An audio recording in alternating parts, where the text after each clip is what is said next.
Welcome साथियों, आपका हार्दिक स्वागत है। साथियों, यदि आप इस चैनल से पहली बार जुड़े हैं तो सब्सक्राइब ज़रूर कर लें, क्योंकि इस चैनल में बीकॉम एमकॉम के कोर्स मटेरियल के साथ ही यूजीसी नेट सेट और असिस्टेंट प्रोफेसर से रिलेटेड आपको आवश्यक मटेरियल और टिप्स समय समय पर मिलते रहेंगे। तो आइए आज के हमारे टॉपिक पर आगे बढ़ते हैं। अंकेक्षण का अर्थ, परिभाषा और विशेषताएं। साथियों, यह बीकॉम अंतिम वर्ष के सिलेबस में शामिल है। इसके साथ ही यदि आप यूजीसी नेट सेट की तैयारी कर रहे हैं तो यह अंकेक्षण टॉपिक आपको पढ़ना पड़ेगा, उसके लिए आपको भी हो सकता है। और साथ ही असिस्टेंट प्रोफेसर एग्जाम के लिए भी यह सिलेबस में शामिल है। तो ऐसे में इस टॉपिक के अब बीकॉम फाइनल ईयर के दौरान ही बहुत अच्छे से नोट्स बना लीजिए, ताकि आपको फ्यूचर में भी इसको लाभ आपको बेहतर लाभ इससे आप ले सकें। तो देखते हैं आज अंकेक्षण का अर्थ।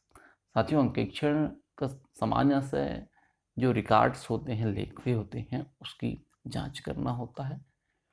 आज वर्तमान परिदृश्य में देखेंगे तो अंकेक्षण सिर्फ लेखों की जांच नहीं करता है, बल्कि वो उन्हें सत्यापित भी करता है।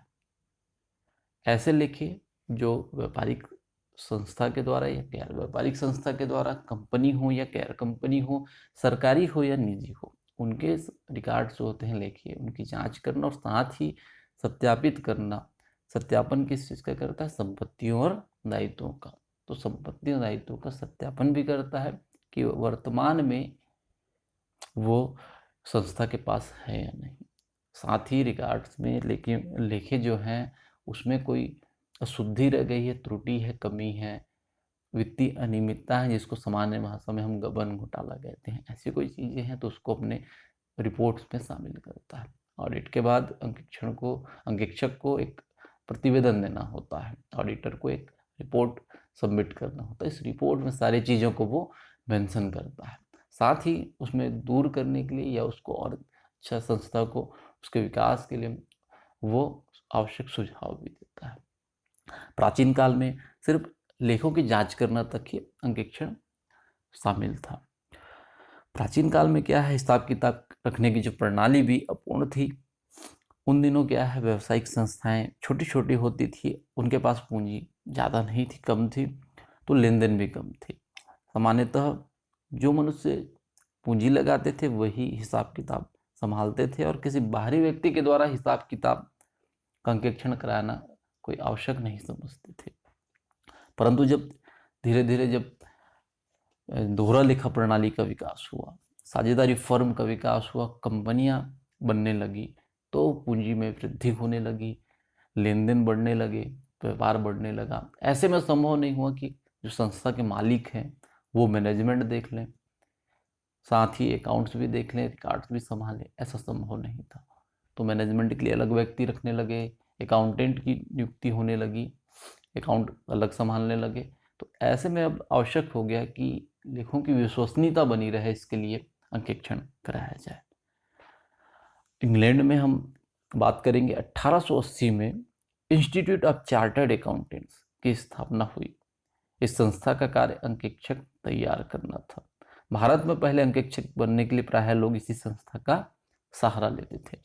तो ये डेट आप लोग याद रखेंगे, 1880 में इंग्लैंड में चार्टर्ड अकाउंटेंट्स का स्थापना हो गया था। और भारत चूंकि उस समय आज़ाद नहीं हुआ था, इंग्लैंड के अंडर में ही था, तो इंग्लैंड में जाके इस संस्था से सीए का कोर्स कर लेते थे।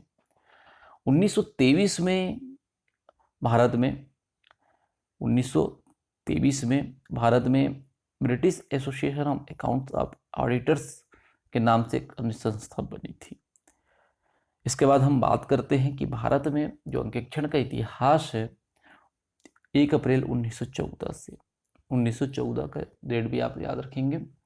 1 अप्रैल 1914 से प्रारंभ होता है। भारतीय कंपनी अधिनियम जब 1913 लागू हो गई, इसके अनुसार कंपनियों के हिसाब किताब का अंकेक्षण कराना अनिवार्य कर दिया गया। उसके बाद 1932 में इस शिक्षा का प्रबंध प्रांतीय सरकारों के हाथ में था। यहाँ तो ठीक है। 1949 का अपडेट याद रखेंगे, वहाँ पर चार्टर्ड अकाउंटेंट्स एक्ट लागू हुआ था। 1 जुलाई 1949 को लागू किया गया। 1949 में जुलाई 1949 में चार्टर्ड अकाउंटेंट एक्ट लागू किया गया। इस अधिनियम के पास हो जाने से अब सारा जो शिक्षा का संचालन, प्रबंध और नियंत्रण है, ये एक अलग संस्था के हाथ में चले गए, जिसको हम आज ICAI कहते हैं। वो CA जैसे कोर्स इस संस्था से लेके अपना सर्टिफिकेट ले रहे हैं। तो फिर से 1880 में इंग्लैंड में ICA की स्थापना हुई, इंस्टीट्यूट ऑफ चार्टर्ड अकाउंटेंट्स की स्थापना हुई। उस समय इंडिया जो है आज़ाद नहीं हुआ था, तो इंग्लैंड से ही वो इस कोर्स को करने जाते थे। जो यहाँ के CA बनना चाहते थे तो इस इंस्टीट्यूट का सहारा लेते थे। उसके बाद 1914 में भारतीय कंपनी अधिनियम 1913 है लागू हुआ। तो 1914 में कंपनियों का अंकेक्षण कराना अनिवार्य कर दिया गया है। 1932 तक जो प्रबंध सरकारी प्रांतीय सरकार के हाथ में था। 1949 में जब चार्टर्ड अकाउंटेंट एक्ट लागू हुआ तो उस समय सारा जो शिक्षा का संचालन, प्रबंध और नियंत्रण है, केंद्रीय सरकार से हटकर संस्था के हाथ में सौंप दिए, और उस संस्था को आज हम ICAI, institute of chartered accountants India के नाम से जानते हैं। तो ये कुछ आप इसके सन याद कर लेंगे। इसके बाद हम आगे बढ़ते हैं। अंकेक्षण पुस्तकीय भाषा में क्या कहेंगे? अंकेक्षण एक महत्वपूर्ण व्यावसायिक कार्य है जिसमें भारी उत्तरदायित्व होता है तथा जिसके लिए पर्याप्त कुशलता एवं निर्णय की आवश्यकता होती है। अंकेक्षण एक महत्वपूर्ण व्यावसायिक कार्य है जिसके लिए क्या है, भारी उत्तरदायित्व होता है और इसके लिए पर्याप्त कुशलता और निर्णय की आवश्यकता होती है। इसके बाद अंकेक्षण का आशय किसी व्यापार के लेखों की गहन जांच करना है। अभी हमने चर्चा किया, लेखों की जांच करना, गहन जांच करना है, जिससे कि उनकी सत्यता और नियमानुकूलता, सत्य है कि नहीं और नियम के अनुकूल है कि नहीं, इसकी ज्ञान हो सके, इसकी जांच हो सके। एकाकी व्यापार तथा साझेदारी फर्म के हिसाब किताब की जांच कराना वैधानिक दृष्टि से अनिवार्य नहीं है, परंतु कंपनी के खातों का अंकेक्षण वैधानिक दृष्टि से अनिवार्य है। अभी हमने चर्चा किया 1914 में जब भारतीय कंपनी अधिनियम 13 लागू हुआ है तो कंपनी का अंकेक्षण अनिवार्य कर दिया गया है। इस प्रकार अंकेक्षण की अनिवार्यता का प्रश्न व्यावसायिक तथा औद्योगिक संस्थाओं के बड़े पैमाने पर होने वाले विकास से जुड़ा हुआ है। इसके बाद देखते हैं ऑडिट शब्द की जो उत्पत्ति कहाँ से हुई है। इसको भी आप याद रखेंगे। लैटिन भाषा के शब्द है, लैटिन आर्डिरे या आडायर शब्द से बना है और जिसका अर्थ होता है सुनना। ये ऑडिट शब्द की उत्पत्ति है। इसके बाद हम आगे बढ़ते हैं। इसकी कुछ परिभाषाएं हैं। मैंने उस परिभाषाओं में से जो कीवर्ड है वो निकाल के रखे हैं। आप सुविधा के अनुसार इसे नोट कर सकते हैं और अपनी किताब और गाइड में जो होंगे और भी जो सबको सरल लगे उसमें से याद कर लेंगे। तो देखते हैं स्पाइसर और पैगलर ये क्या बोलते हैं। व्यापारिक संस्था की पुस्तकों, खातों तथा प्रमाणकों की जांच, इसको अंकेक्षण के रूप में परिभाषित कर रहे हैं। डिपोला का परिभाषा चिट्ठा, लाभानी खाता और उनसे संबंधित पुस्तकों, खातों तथा प्रमाणकों की जांच। बॉटलीबाई के अनुसार व्यापार के हिसाब किताब की पुस्तकों की विशिष्ट एवं आलोचनात्मक जांच बोल रहे हैं। शांडिल्य के अनुसार व्यापारिक संस्था के हिसाब संबंधी पुस्तकों के निरीक्षण, तुलना, परीक्षण, पुनर्निरीक्षण, प्रमाणन, गहन छानबीन, जांच तथा सत्यापन करना, ये शांडिल्य का है। मांटगोमरी का देखेंगे तो संस्था की पुस्तकों तथा सौदों के लेखों की व्यवस्थित जांच, अंकेक्षण को परिभाषित किए हैं। डिक्सी के अनुसार हिसाब किताब के लेखों की जांच। तो ये मैंने कुछ परिभाषा नोट किए हैं। आप सुविधा अनुसार आप इसमें से कोई भी परिभाषा, 2 या 3 परिभाषा आप याद कर लीजिएगा। इसके बाद हम आगे बढ़ते हैं अंकेक्षण की क्या क्या विशेषताएं हैं। पहला विशेषता है एक कंपनी या संस्था का होना। कोई भी अंकेक्षण का कार्य कब पॉसिबल है, जब कोई कंपनी हो या संस्था हो।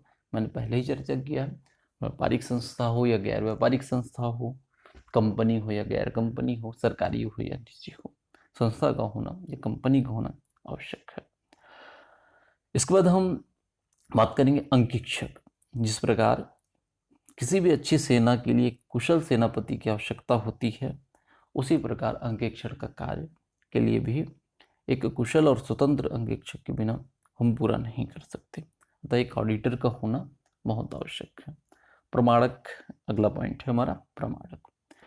किसी भी खाते की शुद्धता और सत्यता की जांच व मिलान के लिए प्रमाणकों की आवश्यकता होती है। वाउचर्स बनाते हैं जो उसकी आवश्यकता होती है। अतः यह आवश्यक है कि किसी भी प्रकार के जो लेन देन हैं वो प्रमाणक के रूप में पूर्णतः सुरक्षित हो। अच्छा, प्रमाणक का होना बहुत आवश्यक है। इनके आधार पर ही हम खाते जो हैं, लेन देन जो हैं और उसके अनुसार जो रिकॉर्ड्स तैयार हैं उसकी जांच हम कर सकते हैं। पुस्तकों की शुद्धता की जांच हमारा अगला पॉइंट है। किसी भी अंकेक्षण का प्रमुख उद्देश्य यही होता है कि संस्था की पुस्तकें पूर्ण रूप से सत्य व शुद्ध हो, इसकी जांच करें।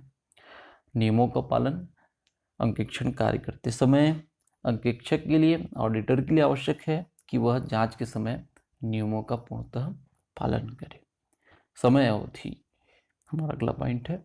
अंकेक्षण की कार्य अवधि जो है सीमित समय के लिए होती है। अंकेक्षण को ऑडिट का काम जो है, अंकेक्षक को, ऑडिटर को उस काम को उसी समय अवधि में पूरा करना होता है।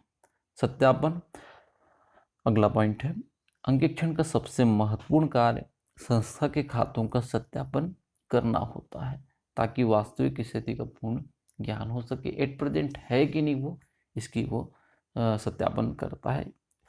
इसके बाद हम प्रतिवेदन, जैसे मैंने पिछले उसमें चर्चा किया कि रिपोर्ट सबमिट करता है, अपनी रिपोर्ट में सारी चीज़ों को शामिल करता है। जब अंकेक्षण ऑडिट का काम समाप्त हो जाता है तो ऑडिटर एक प्रतिवेदन देता है जिसे हम लोग ऑडिटर्स रिपोर्ट कहते हैं, अंकेक्षक प्रतिवेदन कहते हैं। और इसमें वो कुछ टिप्पणियाँ लिखता है, कुछ खास बातों को इसमें शामिल करता है। तो साथियों, आज का हमारा टॉपिक इतना ही था। उम्मीद करता हूँ यह वीडियो आपके लिए यूजफुल और हेल्पफुल रहेगा। लाइक शेयर कमेंट के माध्यम से अपना प्यार देते रहें। Thank you.